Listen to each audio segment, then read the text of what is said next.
US President Donald Trump weighed in on the future of British Prime Minister Keir Starmer on Sunday, claiming that he will resign. Amid widespread speculation, the UK leader could set out a timeline for his departure as soon as Monday. Keir Starmer will resign as Prime Minister of the United Kingdom. Trump said in a post on Truth Social, although it remains unclear if the US president knows something definitively or if he is just jumping in on the commentary. New Delhi, India. Supporters of the Cockroach Janta Party, a Gen Z political movement born out of a joke and despair, have camped in the Indian capital to demand the resignation of the education minister, defying police orders. The June summer heat is sweltering in New Delhi, where dozens of protesters slept overnight on roads and pavements, with more people joining on the second day amid a heavy police presence. Polymarket has been paying online creators to post deceptive videos that show them making lucrative bets on the prediction market. According to a new investigation in the Wall Street Journal, the WSJ said that it analysed 100 videos about Polymarket and also viewed instructional materials that the company provided to creators. Many of those videos were reportedly filmed on near-perfect copies of the Polymarket website, while featuring trades and winnings that were not real. The creator videos were then amplified by a social media army deployed by a marketing contractor. Ethiopian Prime Minister Abiy Ahmed is the big winner following the country's general election, as his party has retained its overwhelming parliamentary majority, despite the poll being overshadowed by conflict. Accusations of repression and little participation by opposition parties. The Prosperity Party, which has 438 out of the 501 seats declared, will form the new government, with Abiy set to be sworn in for another term at the beginning of October. It is a boon for Abiy's supporters, who believe he will continue with the economic gains he has overseen. A former US Olympian arrested for allegedly vandalizing the reflecting pool in Washington, D.C. is denying he did anything wrong. David "Davy" Hearn, 67, was detained by the pool's edge on Friday as he was finishing a long bike ride. British Syrian activist Hassan Akkad has been released from a prison in Damascus after 4 days' detention for alleged criticism of public figures. Akkad was taken into custody from a cafe in the Al-Maliki neighbourhood of Damascus on Wednesday at about 9:45 p.m. local time, 18:45 GMT, a statement by his organisation said on Friday. Anthropic recently took its 2 newest AI models offline due to an export control order from the Trump administration, prompting broad debates about AI policy and digital sovereignty. On the latest episode of TechCrunch's Equity podcast, Sean O'Kane, Rebecca Bellan and I discussed what actually prompted the administration's moves against Anthropic and what this might mean for the broader AI ecosystem. Welcome back to TechCrunch Mobility, your central hub for news and insights on the future of transportation. To get this in your inbox, sign up here for free. Just click TechCrunch Mobility. Today is Juneteenth, a US federal holiday marking the end of slavery in the United States. British Prime Minister Keir Starmer was reflecting this weekend on the political realities that he faces.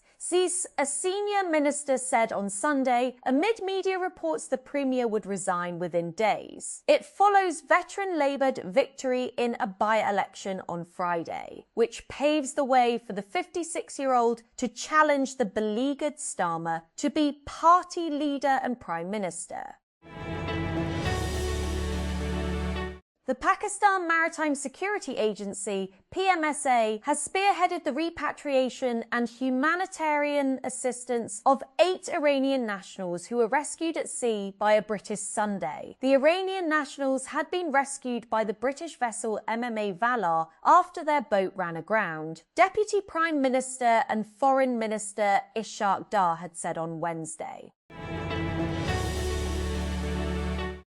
US and Iranian officials have started direct talks in Switzerland after signing an initial agreement to end the war last week. The deal includes a commitment to reach a final agreement within 60 days, as well as an end to fighting on all fronts. including in Lebanon, and the reopening of the Strait of Hormuz. Mr. Money is a powerful gentleman, said the 17th century Spanish poet Francisco de Quevedo. Spain is certainly no stranger to corruption, which has claimed plenty of political careers in recent decades. Authorities in Bolivia report no active road blockades in the country, the day after President Rodrigo Paz declared a state of emergency in response to weeks of protests. Early on Sunday, the South American country's Legislative Assembly approved Paz's decree, which prohibited blocking streets, avenues, roads and highways in ways that affect transportation and supplies. Siri's AI overhaul may have been the headline announcement at Apple's Worldwide Developers Conference earlier this month. But Apple's broader AI strategy is taking shape through a series of smaller features embedded across its software. Rather than asking consumers to adopt the new AI-powered version of Siri to get all the benefits that AI brings, the company is weaving AI into the apps and services people already use, with a focus on solving real-world problems. The result is that your iPhone will be able to split restaurant bills among friends, secure your passwords after data breaches, automate tasks, and organize information with less manual effort, among other things. Pakistan, Saudi Arabia, Turkey and Egypt on Sunday welcomed the signing of the Islamabad Memorandum of Understanding (OU) between the US and Iran during a Regional 4R4 meeting in Cairo, emphasizing the importance of achieving a swift and successful conclusion to the subsequent phase of negotiations. The meeting came the same day as Pakistan, along with C0 Meter Qatar, hosted delegations from the US and Iran in Switzerland for high-level technical talks ironing out the details of the MOU.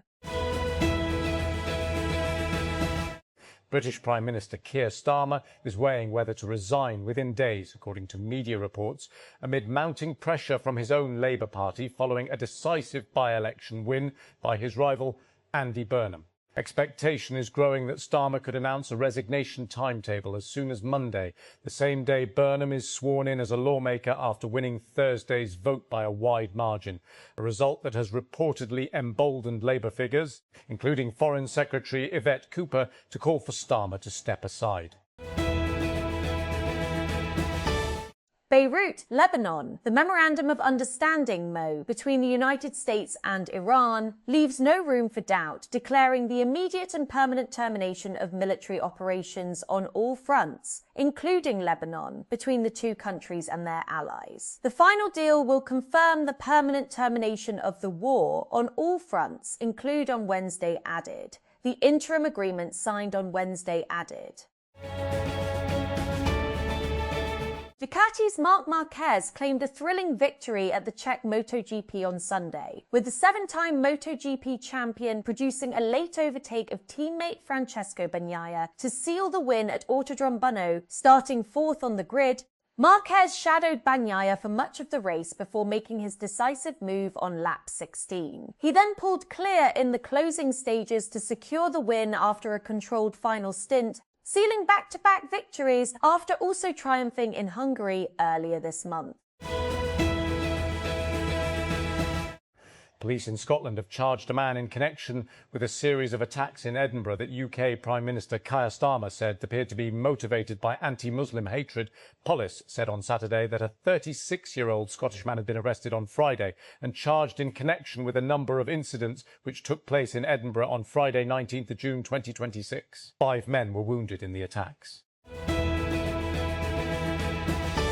New Zealand pace bowler Matt Henry has run through England's tail to give his side a 253-run victory in the second test at the Oval to level the series at 1-1, starting the 5th day on 182.5 and chasing 463 for an unlikely victory. England folded quickly on Sunday and were all out for 209 after less than an hour of play.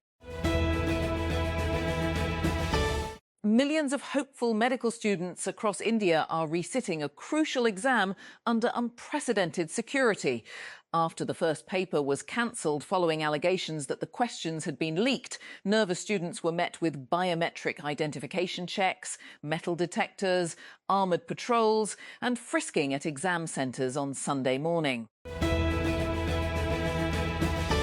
Russian-backed authorities have suspended fuel sales to the public in the occupied region of Crimea as Ukraine continues its attacks on the peninsula.